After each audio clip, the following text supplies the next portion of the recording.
Bismillah ar-Rahman ar-Rahim. This is Masjid Quba. Masjid Quba is the masjid which was built by our Prophet ﷺ and his companion. He started the first day he was in Medina. This is a chance for me to talk about mosque. Mosque is something special to every Muslim. Our Prophet Sayyidina Muhammad, when he arrived Medina, he did not start building a house for himself or for his wife. He built a mosque. So this is the first mosque in Islam. And it's the first mosque even before Masjid al-Madinah. And the first Jum'ah in the history of Islam was performed here. And it was led by our Rasulullah sallallahu alaihi wasallam. So this is very special. The other thing which is very special about it, our Prophet Sayyidina Muhammad Rasulullah said, 2 rak'ah in this place or in this mosque equal to Umrah. It's in the appendix. So every time you pray 2 rak'ah, it will be Umrah. It's so simple. You go and pray 2 rak'ah, it's Umrah. Please try to go not during the praying time, because praying time in Al-Masjid al-Nabawi, in the mosque of our Prophet, is preferable than this. Go in between. Maybe during at 10 o'clock in the morning or after Salatul Isha. Go and visit that place.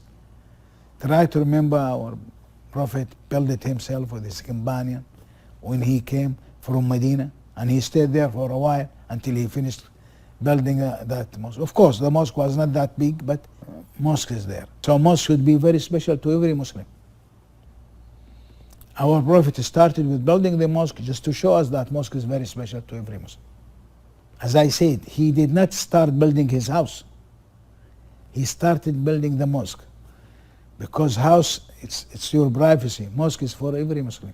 Every Muslim has the right to be there. This is Masjid Quba, which was built by the Saudi government. Beautiful mosque now. You can make wudu, you can, if you need there. This is another beautiful picture also, the same mosque. Now here we're going to start with Masjid al-Ghamama. Ghamama, as I wrote here, means thick cloud. This is in Ahadith. What thick cloud? Our Prophet with several companions was outside the mosque. This is very close, by the way, to Al-Masjid al-Nabawi. And it was very hot. And there was no cloud. So Allah subhanahu wa ta'ala ordered some of these clouds together to cluster and shade our Prophet with his companion in that place. So that place were shaded by thick cloud, and every companion saw that one. So they were pleased to get that honor that they are with the Prophet, with the Nabi, with the Rasul, and they are under that shade. Some good people built a mosque, and that mosque is called Masjid al-Ghamama. It is very well known, very old. And the mosque, of course, was built and built again and again and again. But in that place, our Prophet did not pray, but was shaded by Allah, by that thick cloud. So if you have a time, go to that mosque also. Remember how great Sayyidina Muhammad was with his companion. Ana Habibullah. Okay? So try to, also I repeat again, this is not part of Hajj, but it is something good to visit, something good to remember, something good to learn. This will show you how great is Sayyidina Muhammad sallallahu alaihi wasallam and his companion. This is Masjid al-Ghamama. I talked about it. I think you may read it. This is now Masjid al-Ghamama. This is the mosque. Now the government is also rebuilding the mosque again. The Saudi government, Jazahum Allah khair. This is the one I know. So beside there are several palm trees, and our Prophet was told that he will make hijrah to a city before he was told that it's Al-Madinah, which has a lot of palm trees. When I was very young, Al-Madinah was full with palm trees, good dates. But now expansion, they moved thousands and thousands of these palm trees around the mosque. Now, I want to talk a little bit about here Ghazwat Khandaq. Khandaq means tunnel. When Quraysh and several tribes, Arab we call them, they get together to fight Sayyidina Muhammad sallallahu alaihi wasallam, and all of them gathered, more than 10,000. Then they were planning to come to Medina and destroy Medina.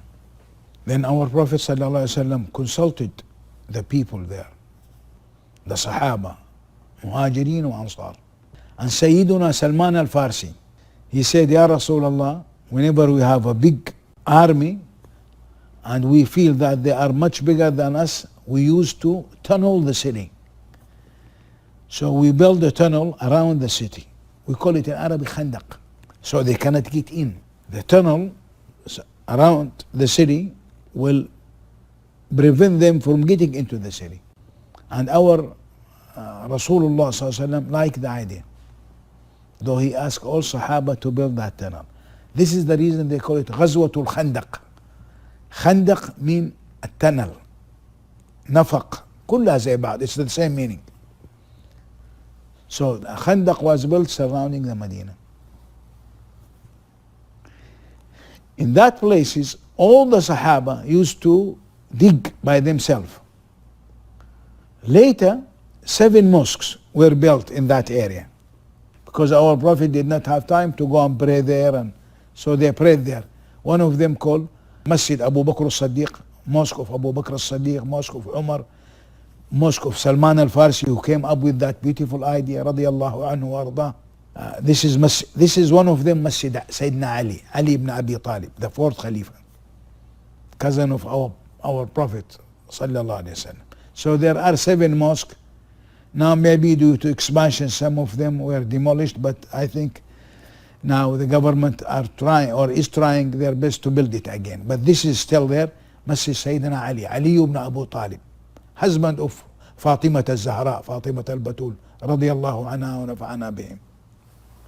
This is something totally not related to anything, but this is the train station. The Saudi government is taking good care of it, which was built by Khalifa Uthmani.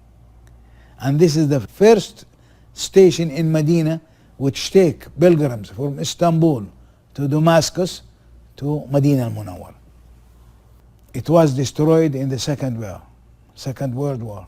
I mean the line between them, or part of it. Several times they got together, Turkish government, Jordanian government and Saudi government to rebuild it. Inshallah they will build it, and it will help a lot of Hujjaj to come from Istanbul, from Baghdad, from Damascus, all the way to Medina. I think Hujjaj, the first year which Hujjaj traveled from Damascus to Medina was in 1918, if I am right. Now we'll end up this muhadara inshallah with the quiz. I want you to read it, answer it. You can email me if you do not answer it, if you have any problem. This is just to refresh your mind, to show whether you remember what I have said before. سبحانك اللهم وبحمدك أشهد أن لا إله إلا أنت استغفرك وأتوب إليك. Wish you very good حج مبرور، سعي مشكور، تجارة لن تبور. السلام عليكم ورحمة الله وبركاته.